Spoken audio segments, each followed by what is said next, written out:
welcome on my first step ever. We are soon approaching 200 episodes of this podcast, but we are yet not done because building conviction in your own journey and taking those actionable steps to ultimately realize that what you want to do is essential. But what stops us is our core belief whether we are really made to do something of the level of the goals that we have actually carved out.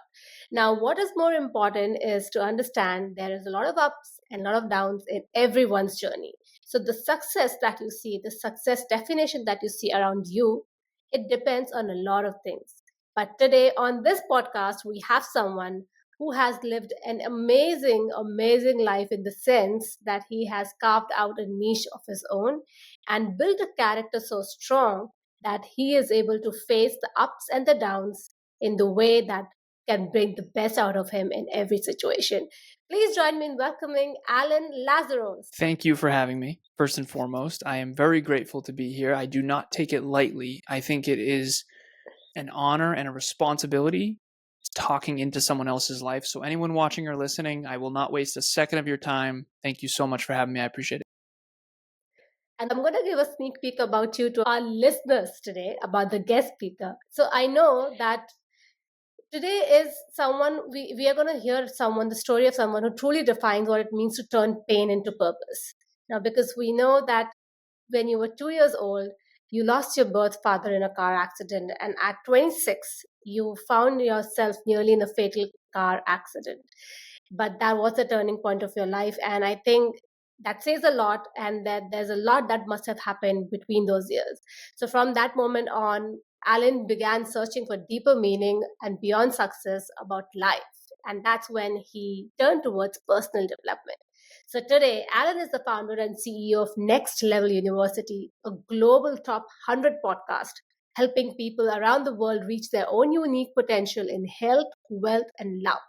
And what's exciting is that he has done over 2,100 episodes, which has 1 million listens and across 180 countries. Now, besides that, he's also had 1,000 hours of coaching, training, and podcast experience. So, what does that mean for us? Is that we are in for some real serious business over here, but also very serious and very applicable advice that can help us turn that mindset from not understanding what to do in life to actually building that conviction. So, Alan, welcome on my first step ever. And I would like to straight dive into from understanding your early childhood. If you can please take us through where were you born and how was your early childhood? Yes. So, first of all, thank you again for having me. Thank you for that awesome intro. Congratulations on coming up on 200 episodes. It's a big deal. The majority of podcasters never make it past 21 episodes, never mind coming up on 200. So good for you. Early childhood, was it good? No. I'm playful at this point, and I've definitely done a lot of work on healing from this, but my start of my life was very tragic. I was born in 1988 in Massachusetts, born and raised in Massachusetts. I still live in Massachusetts now, actually, by choice. And in 1991, I was 2.5, almost 3. I had an older sister who was 6. I had a mother who was 31. And my birth father was 28. His name was John McCorkle. And he died suddenly in a car accident, as you mentioned in that intro. And it was the sort of knock, knock on the door, police officers telling my mom the worst news ever. And so his name was John McCorkle. So he was born and raised in Massachusetts as well. He had 5 siblings. So it was Jim, Joe, John, Jane, Joan, Jeanette. They all began with J. And so it was sudden. It was tragic. It was definitely harder on my mother and my sister than it was on me because they knew him very well. I was just a little blob at that point, right? I had a stepfather named Steve Lazaros from age 3 to 14. So I took his last name, I think, around age 7. And 14 was the hardest year of my life. So my mom and stepdad did not get along. That's a very polite way to put it. And at 14, he left. So I playfully refer to my life from 3 to 14 as boats and BS. And the reason why is it was the .com era in Massachusetts. He worked for a company called AGFA. They did hospital computers during the .com era. The US is the largest economy on planet Earth. And during the .com bubble, it was wild. Just crazy economic boom times. So from the outside looking in, we looked like we were doing very well. From the inside out, it was hard because my mom and stepdad didn't get along. So we had boats, ski trips, motorcycles, snowmobiles, grew up on a lake. And I went from boats and ski trips to now I get free lunch at school. My stepdad left. He took 90% of the income with him. So he got the yacht and the apartment building. We got the house and the dog. 14 was the hardest year of my life. I didn't know this at the time, but when he left, not only did he take most of the income with him, but he also took his entire extended family, and I have never seen or spoken to a single one of them since. My mom that same year gets in a fight with my Aunt Sandy. We get ostracized from my mom's side of the family, and I have only seen or spoken to 2 human beings from her side of the family since. And keep in mind, the McCorkle family, we didn't really associate with much because we were trying to be the Lazaroses. So by the time I'm 14 years old, I kind of lost 3 families. We reconnected a bit with the McCorkles, but it was never really the same.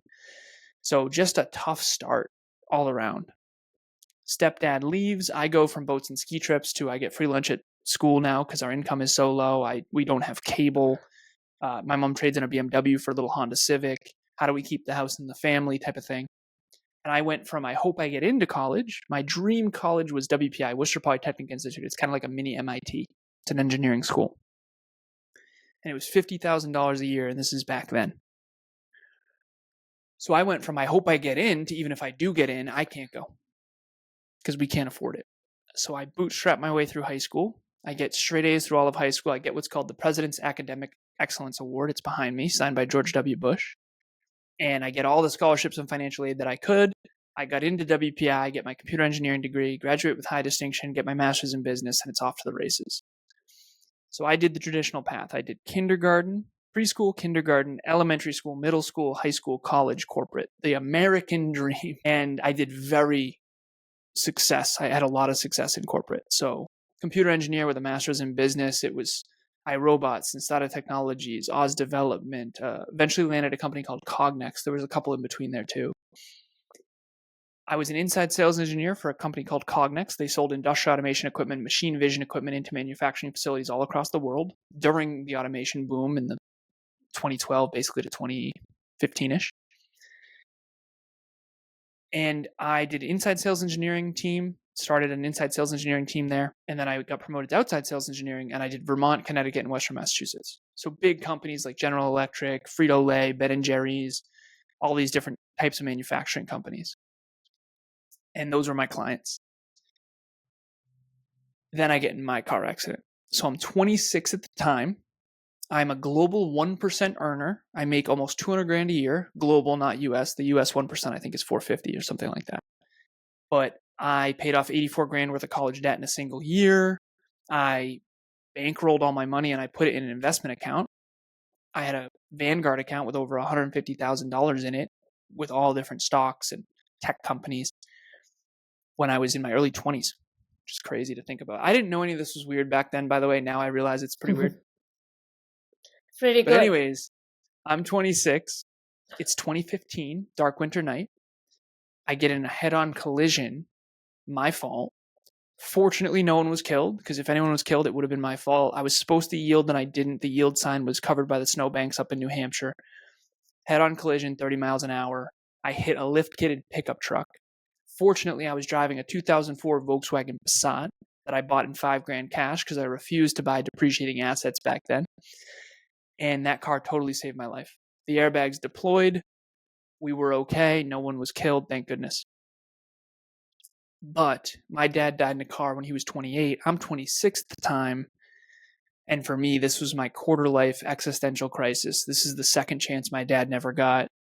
And that was the moment that I found self-improvement, personal development, and personal growth. And I realize now, in hindsight, this will be the last piece, everyone goes through these sort of 4 buckets of life. The first one is where we all start. We're unsuccessful externally and unfulfilled internally. When I was 14, 15, 16, I was a cart kid and a busboy. I was wildly unsuccessful and wildly unfulfilled.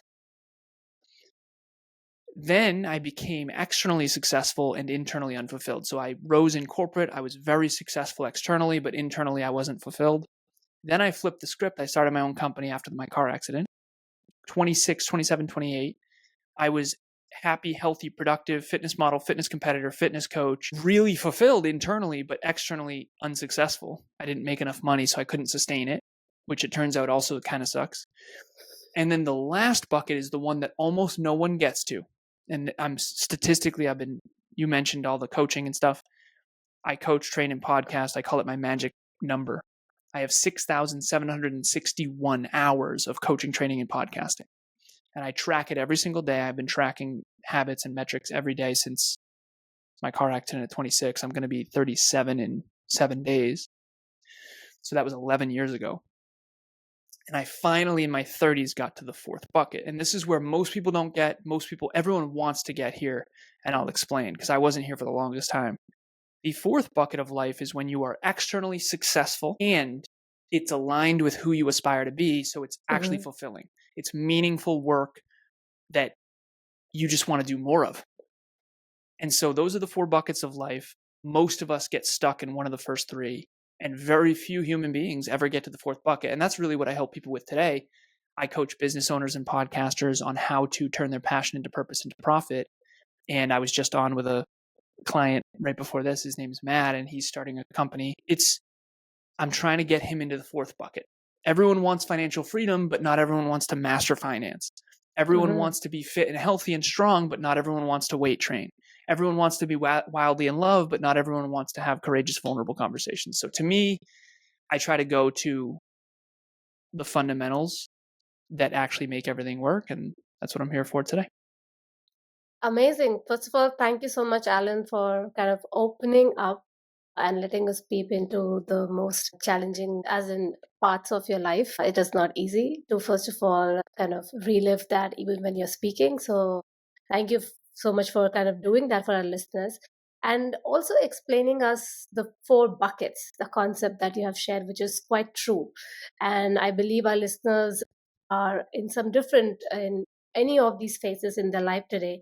So I like to kind of go back to all these four buckets of your life. And I probably have a few questions, mainly because for our listeners to understand, how does one change their mindset, or how does one kind of deal with their feelings when they are in these situations?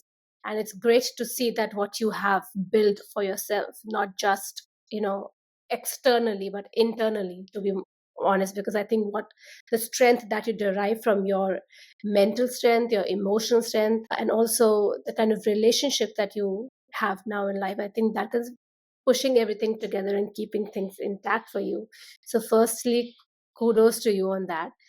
On that note, I just wanted to kind of touch upon that question, that if someone is in that situation when you were in, and it's very difficult situation, what were the kind of things that you used to probably say to yourself, and were they scary? How were you dealing it back then in your own mind? Well, I think in hindsight, I have two answers. And thank you. I appreciate it. I do feel very grateful for my past self for making something out of deep pain and suffering. That said, two answers. The first one is what I realize now, and then I'll give you what I was thinking back then. So now, having coached thousands of people, now see themes and through lines and patterns that I didn't before, all different industries, all different cultures, all different backgrounds. I now realize that I had very high self-belief, but low self-worth. So I'll explain. Self-belief is how much you unconsciously and subconsciously believe in your own ability to achieve something externally. So that was always very high for me. Self-worth was not. Self-worth is how much you believe in your own value. And the best way to describe this, we do a group coaching program when we teach this, and we've done 20 groups every quarter for the last 4 years. It's been 5 years, actually. It's wild. Group 20 is running right now. But when we teach this, it's always fascinating. Self-belief is how much do you believe, how certain are you that you can build the castle? Self-worth is how much do you believe you deserve to live there, and how well are you going to honor and protect it and not let people come in and spill beer on the carpets, metaphorically? Mm-hmm. So my current coach answer is I had really high self-belief. So every time adversity struck, I always used it to aim higher, work harder, and get smarter. But that was also my trauma response. Mm-hmm. So, but that's not normal. That's not a normal trauma response. If I were to break my life into three main pivotal points that shaped me, I would say my father's death when I was 2, my stepfather leaving at 14, and then my 26-year-old car accident. When I was 14, I was kind of still on autopilot. I was semi-existential, so I was always questioning why. I remember I printed out a report for my mom. She smoked cigarettes at the time, and I was like 12 years old, and I was like, "Why would you smoke? You know, smoking's going to kill you." And why? I don't get it. Why? And so I was always challenging intellectually people's wildly irrational decisions. And she still to this day says, "I quit smoking because of you." And she gained some weight after that, so she kind of blames me for that a little bit. But anyways, the point is, I was on autopilot, so I don't know exactly what I was thinking, but I do know that my trauma response to pain and suffering, looking back, I've done a lot of therapy in my 30s, I've rewatched the movie of my own life, and I've seen patterns. I think this is what happened. I had a lot of pain in the past, and I had a lot of pain in the present. So I think my trauma response was to go into the future and build a bigger, better, brighter future in my mind and then work toward that. So I think in some ways, because I had high self belief, I figure, okay, well, the past is painful and the present is painful. So I'm going to build a bigger future and a brighter future because I got to crawl out of this terrible childhood. And I do realize now, studying so many different human beings from all over the world and coaching so many people, that that's a very unique to me situation. I would say a small percentage of the population has the trauma response of aim higher, work harder, get smarter. A couple that come to mind is, Oprah talks about her childhood being really bad. And so some people really do like get empowered by adversity. And there's two types of adversity. There's the adversity that gets thrown at you just because you were born into a adverse situation, but there's also the adversity that comes as a byproduct of having huge goals and dreams, which apparently I chose both. No, obviously I didn't choose both. One of them, there's nothing you can do. It wasn't my fault my dad died. It wasn't my fault my stepdad left. It wasn't my fault that I lost 3 families. It wasn't, but it is my responsibility to make a life out of that. And for some reason, it was aim higher, work harder, get smarter because I had so much self belief. And then the adversity that came from having huge dreams was just a whole nother thing. So hopefully that answers your question. Alan, I'm very happy that we are talking about the trauma response and the patterns as well over here, because given that you had a very unique approach to it, which you've already mentioned, it is anyway sort of difficult to kind of deal with what one is going through at present and make sense of what happened with them in the past, to be able to even come out and think of what they're going to do in the future. Because to be able to live in that high vibrational state of thinking of something bigger, better, and to be able to work towards it with the kind of situation you're in at present, which is not that great, it is quite a push, a mental push, kind of pushing through your limits. That is definitely unique. But I'm glad that we spoke about it, because for our listeners, especially the ones who are in these situations and probably they're falling into this trap over and over again, it is a really good way to kind of help them see that even if 1% or 2% of what they're trying to kind of achieve today or in the future, and if they keep on working and sort of shift a bit of their mindset, that could help them slowly and steadily get out of this. But I think the best step is to get help, as you also mentioned. But besides that, what I would also, my next question was something I was going to ask you then. Given that you had such challenging situation while you were up until the age of 14 when your stepfather left, and then you had a different life altogether. You were strapped out of all the, maybe luxuries that you had, or kind of a lifestyle that you had, and then you suddenly had a very different lifestyle added on to everything that you were kind of already going through. But then you excelled in your studies and you were on top of every classes, you had A grades, and then you did so well, and then you came into a profession where you aced that as well. So my question was going to be that, the how did you kind of really, do that? But that kind of is answered. But yeah, if you want to add something. Well, one thing that I think is important, and it takes courage to share this because people who feel this way usually hide it. I have analyzed my past upside down and sideways, and I've been trying to figure out how the hell I pulled this off. Because I used to think my adversity was my advantage. You know, there's this idea of anti-fragile. The more you attack something, the stronger it gets. And I realize now there's this quote, your adversity is your advantage because it gives you the mental and emotional muscle to go do the extraordinary things ordinary people can't do. And I used to think that that was true about me. So I was giving credit to my adversity for why I became successful. And I don't believe that to be true anymore. My job is to help people have an accurate mental map. And that's what I'm trying to do too. I always use the self-driving car metaphor of, a self-driving car needs an accurate current location, it needs an accurate destination location, and it needs accurate data on the terrain. So if it thinks there's a road and there's actually a cliff, it's going to keep driving off a cliff and then blaming the world. And I think that's a good metaphor for a lot of the way people live. And an accurate current location is self-awareness, an accurate destination location is goals, and an accurate update on the terrain is your understanding of yourself and others and the world and where you fit within it. And so a lot of people who are gifted don't say it because they don't really know it. And the truth is, I had mostly disadvantages, but I had 3 really big advantages. And without those 3 advantages, I wouldn't be the man I am today. So I'm going to share them here. Number 1 is I was born in the largest economy by far on planet Earth, which is the United States.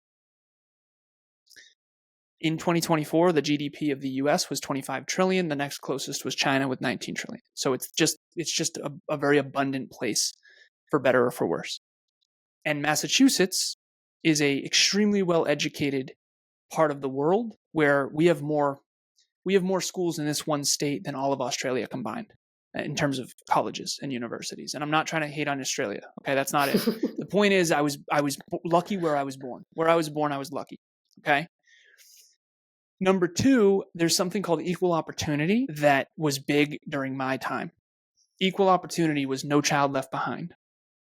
And in the US, Massachusetts, and the United States were big on no child left behind, meaning if you get good grades, we're going to give you financial aid to make sure you can go to the best colleges. So I got to go to one of the best engineering schools on planet Earth because Massachusetts and the United States invested in my brain. All right. Without those 2 things, I wouldn't be here talking to you right now in the same way. And the third one is the one no one talks about, but everyone knows it. I was very gifted.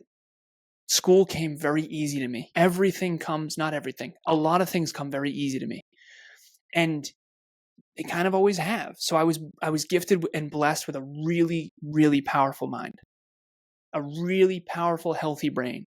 And for some reason, my engineering brain can figure a lot out that other people, even to this day, I was on a call earlier and I came up with some breakthroughs that my client was like, well, I've never thought of it like that. And in my head, it's hard for me to understand because that seems so obvious to me. And so gifted people are not allowed. You basically, in the social world, you can never say a lick of good things about yourself. But I realized that I'm doing everyone a disservice if I don't tell the truth about those 3 advantages, because the truth is the large majority of people who I grew up with and who, anyone who experienced what I experienced growing up, all the adversity, it's called an ACE score, adverse childhood experiences. Everyone can look up ACE score, ACE score. There's a lot of research on this. A high ACE score is statistically, the research shows that you head to early mortality. So my car accident is not uncommon for people who have a high ACE score. I fortunately lived, and not only lived, but wasn't physically impaired, and my brain was fine. And so because of that, I was able to always kind of take the chicken S that I was born with and turn it into chicken salad. And there's that quote of turning chicken salad into chicken, or making chicken salad out of chicken S. I don't know if I'm allowed to swear or not on the show, but I really was able to I was really able to make chicken salad out of chicken shit because of those 3 gifts. Okay, I was very intently listening to you, and there was few things that were going in my mind. First thing I want to say that it is so important to recognize your blessings and to be grateful about that. And this is exactly what you are doing right now, and also voicing that, because when you see the blessings that you are kind of, endowed with, and also your own gifts and your own strengths, but going far beyond and being humble and being able to, recognize that it's the most important fact, because that helps you focus on the right things or the better things, better parts of your life. And that makes things kind of sort of helps you go on with your life. So for our listeners, especially our young listeners, and people young at heart who feel that life is quite miserable, it could be, but there definitely must be some, at least one thing that is uniquely for you, and you're blessed with that. It could be a family, it could be a relationship, it could be actually the gifts, exactly what Alan has spoken about. And I think focusing on that could help you further a bit in your career, in your goal. So, Alan, from there, as we've been on this podcast for some time with you, and we've got a really good sneak peek of your life and your understanding of your mindset a bit. And I just wanted to kind of, tap into the phase where you were growing extremely well in your career and everything looked really good on the outside. But when you did start feeling internally that things are not working, was there anything stopping you from, thinking of your life and your career otherwise? Or was the accident the only point and that situation that really gave you the time to think that what you could do differently? Yeah, so, and I've unpacked this a lot in my 30s. I realized that prior to 26 years old, I was very successful, but I wasn't reaching my full potential at all. And again, because I was on the higher statistical end of the bell curve in terms of success, it was harder to notice. Because my mom, for example, she said, Alan, why would you quit your job? Because at 26, I quit my job and I quit corporate and I started my own company. It's called Alan Lazaros LLC, what you'll never learn in school, but desperately need to know. And I'm still kind of on that journey now. And now we have a 20-person team and 2,200 episodes, and we're heard in 180 countries and all kinds of good stuff. And I coach 23 individuals. I've coached thousands over the years, hundreds, probably about 1,000. I don't know that exact number, but hundreds. And that was 11 years ago.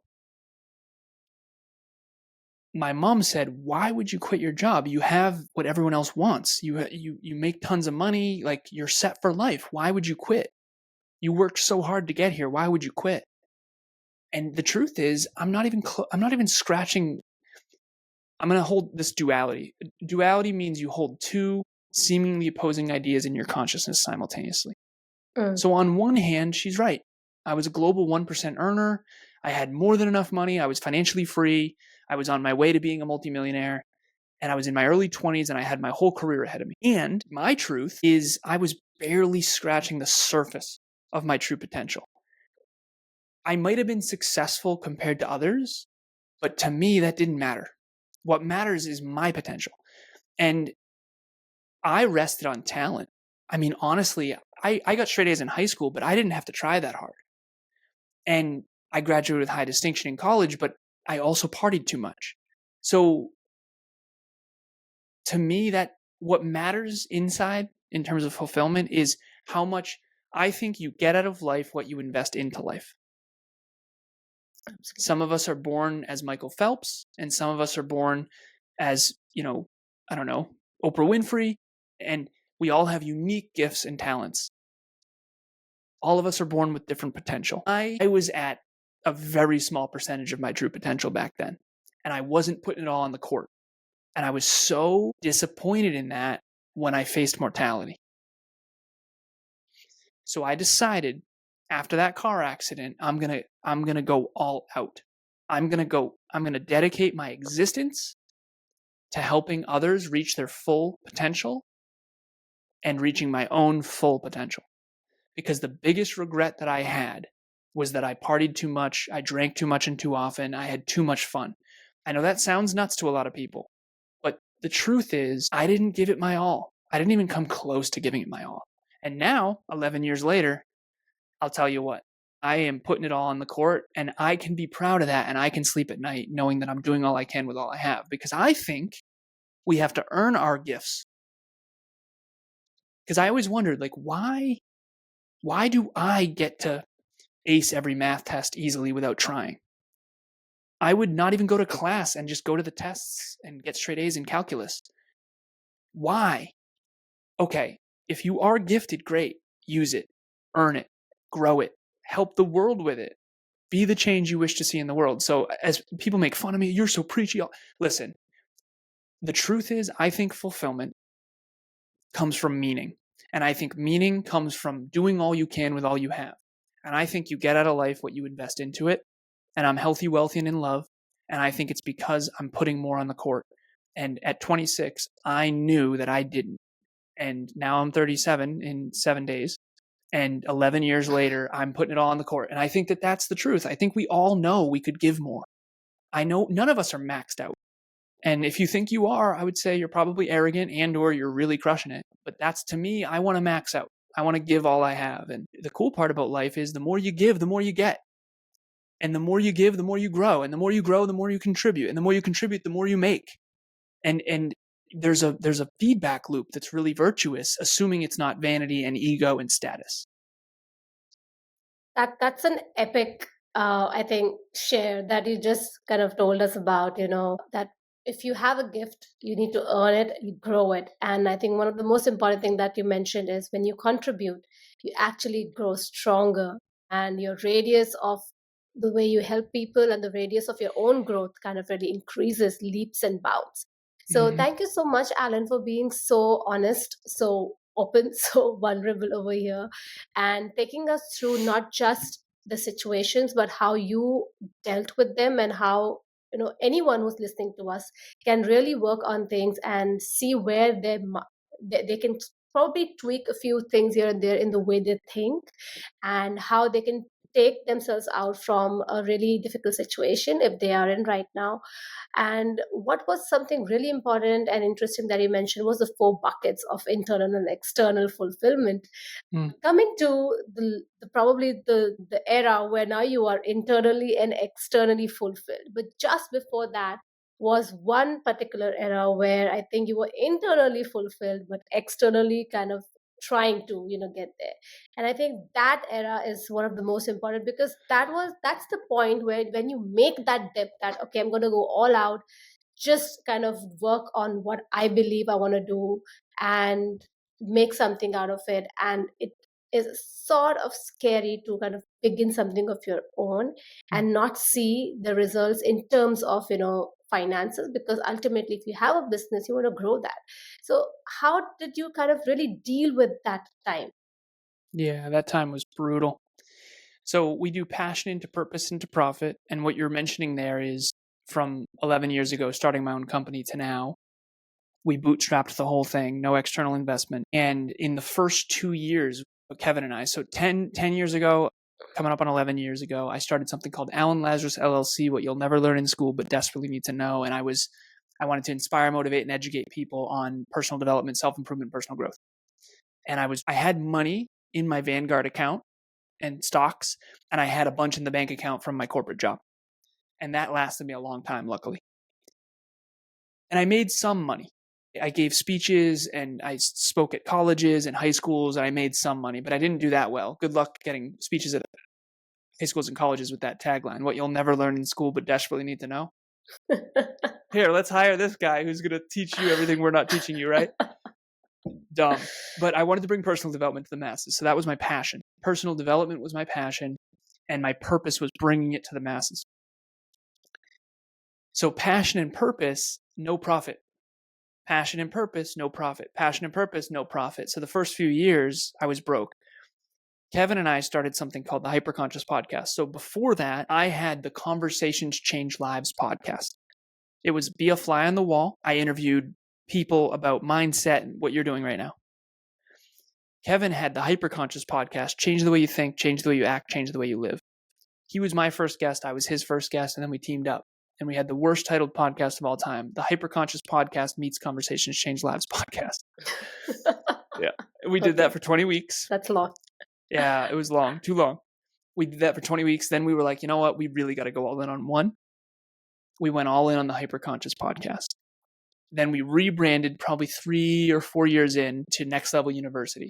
And we went from 1 episode a week to 2 a week, 2 to 3, 3 to 5, 5 to 7.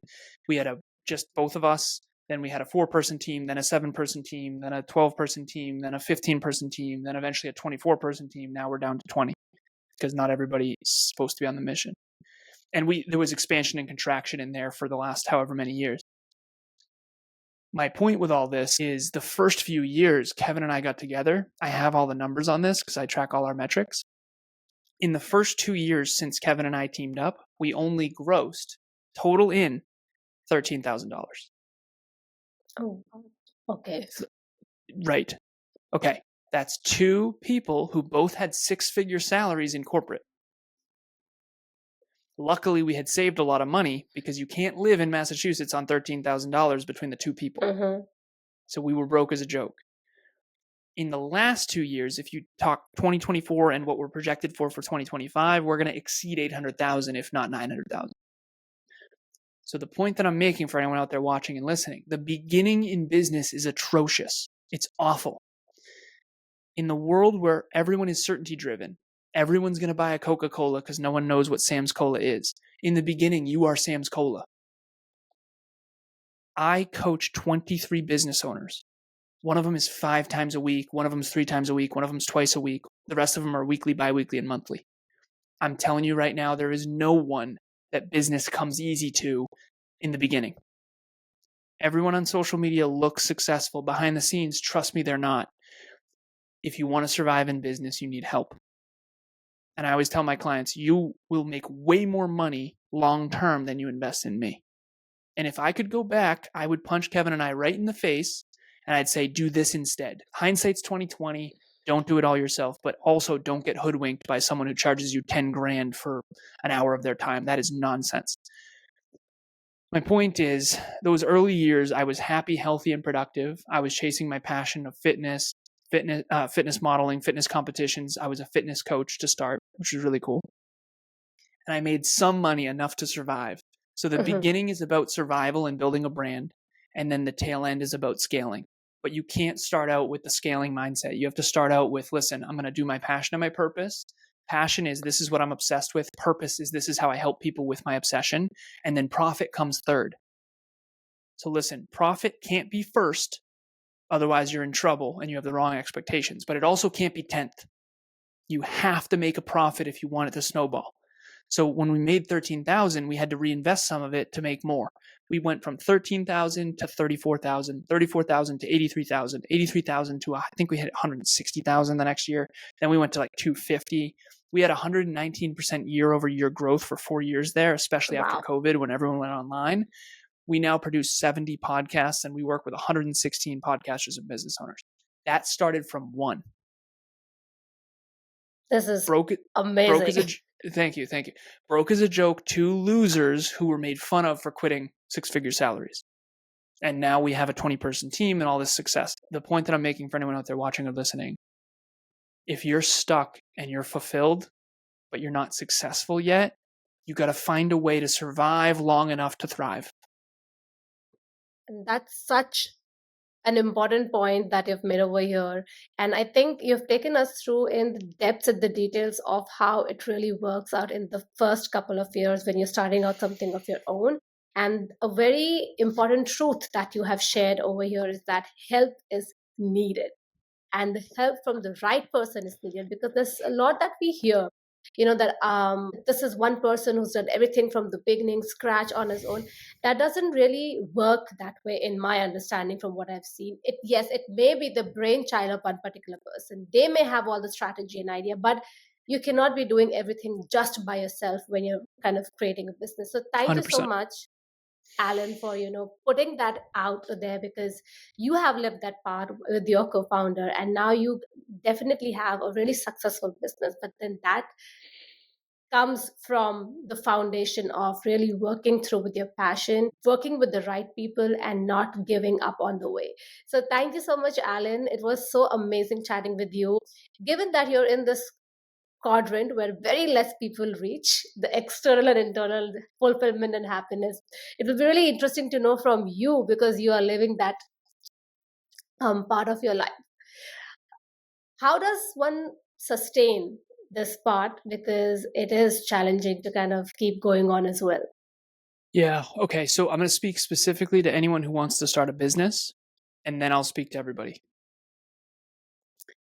Because if you want to be a business owner, I'm going to give you the hardcore thing that you need to hear. If you don't want to be a business owner, this might not apply. Okay.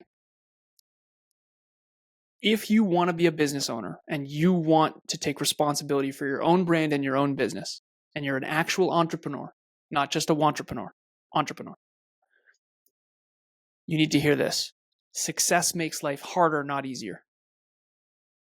There is no Candyland, fairy tale, laptop lifestyle being on the beach while my business makes money. That is people at the very tail end of their career that have generational wealth. The baby boomer generation, I'll speak just for the United States statistics, but this is global too. The baby boomer generation in my country are all hitting their 80s and 90s. And when they pass away, all of their wealth is going to be passed down. A lot of the people you see on social media that are wealthy, that have their own little business, trust me, it's not their little business that made the wealth. If you want to be a business owner and you want to bootstrap it and you want to go from 0 to 6 figures to 7 figures, you have to understand how hard this is going to be. I have a 20-person team, and that sounds great, but that means I have constant problems. We have 117 paying clients. That sounds great, but that means I have 117 bosses. The point that I'm making is my life has gotten exponentially harder, not easier. Okay, that's for business owners. If you do not want that, you are sane, and that's okay. And you can be what's called an intrapreneur, which is someone who works for a company underneath a leader. And there's nothing wrong with that. So Amy Lenius works for my team, and she is an intrapreneur, and she's amazing in her own right, but she didn't want to build her own thing from scratch. Understandable. Because she has a family, she has 2 kids, and she wants to actually have some level of quality of life and not have to work for 11 years straight like me. So the last thing I would say to everybody is figure out for yourself the way that you are wired. Some people are wired where they have to force themselves to relax. That's me. Work comes easy. Productivity comes easy. Discipline comes easy. Systems comes easy. Metrics and habits comes easy. Goals and dreams comes easy. Relaxation and quality of life doesn't. Other people who are wired for quality of life, trust me, and you have to force yourself to work, do not start a company under any circumstances unless you have a business partner who is wired the work way. Leading by example is how you win in business. There's this metaphor that I just did an episode on, last piece. Picture a pyramid. This is the 5 levels of leadership, homegrown, something that I came up with that I use in my own life. The bottom of the pyramid is the crew. The crew rows the ship. The next is the first mate. The first mate runs the crew. The next is the captain. The captain steers the ship. The next is the commodore below deck with the map and the compass charting the course. Then there's the commander that commands the entire fleet. The commander needs to row, and the commander needs to be all 5 at the same time. It's horrible, okay? It's awful, but it's worth it. I'm gonna go mad. Yeah, it's deeply meaningful, okay? But it's atrocious. It's so hard. You always have to be bad cop. You have to fire people. It's the worst. Don't get sold on a lie. Being a business owner is atrociously difficult, especially in the beginning. If you want to sign up for it, it can also be wildly rewarding and super meaningful, but do not sign up for it unless you're wired for it. Kevin was not wired for it. Okay? Kevin would not have been successful, his words, not mine, if it wasn't for me helping him wire this way. All right? So at the end of the day, that's his words, not mine. I just want to set everyone else up for success. Find what level of success you want to get to and how to sustain it. Remember, sustaining it is just as hard. Success is never something you own. It's something you rent. And the rent is due every single day. Okay. And I coach business owners. I'm in a relationship. I live with another business owner. It's every day. She's working right now, guaranteed. So just the right time perspective, the right understanding, the right expectations will set you up for success. Because if you think you're going to work 4 hours a week and be successful, you are in for a rude awakening. Wow, Alan. I think we have definitely, we're ending this podcast on a very, very strong message. I would say this is a message because we need to understand what I kind of take away from our conversation today, besides a lot of other things, is that we need to understand who we are at the very core and what really drives us, what really we want, and kind then design a life according to our needs and not really kind of following what everyone else is doing and what looks really shiny and nice. So thank you so much for breaking down the realities of life. Yes, you can reap the benefits of your hard work, but then that comes at the cost, as you mentioned. And there's nothing wrong in kind of, being an entrepreneur, as you mentioned, but also kind of, working for a cause or a job that really fits well in your life. At the end of the day, if you are content, fulfilled, and you feel that you have worked to the best of your capacity, I think that's what it makes sense. But coming from your end, understanding you as a person and your life, it was amazing having this in-depth conversation with you. Thank you so much for unpacking so much in such a short time. I love that thing when you mentioned that success is something that you rent and that you need to work towards every day. So it's so true. So thank you so much, Alan, for being on my first step ever. I will leave a link in the show notes below. Anyone who wants to kind of reach out to you or read more about you, I'm sure there would be. I always request my guest speakers to leave our listeners with a quote or a saying that they really resonate with. The quote is, "There is no such thing as something for nothing. You will get out of life what you invest into life. And you have time, effort, and money. And I want you to invest as much of it as you can into your own growth and your own contribution." Love that. And that's what he said. Alan, thank you so much for being on the podcast. To all my listeners out there, I like to say that start believing in yourself and keep believing in yourself. See you next time. Please do give ratings and please do write your comments. And you can directly reach out to me on my first step ever underscore IN. That's my Instagram handle. A little about myself. I have always loved performing on stage, acting, speaking, and just emoting myself. So I use these mediums different ways so that I can connect with people, help them, empower them, infotain them, which is to inform them and entertain them. If you would like to collaborate for any opportunities, more than welcome to connect with me on my Instagram handle. Thank you.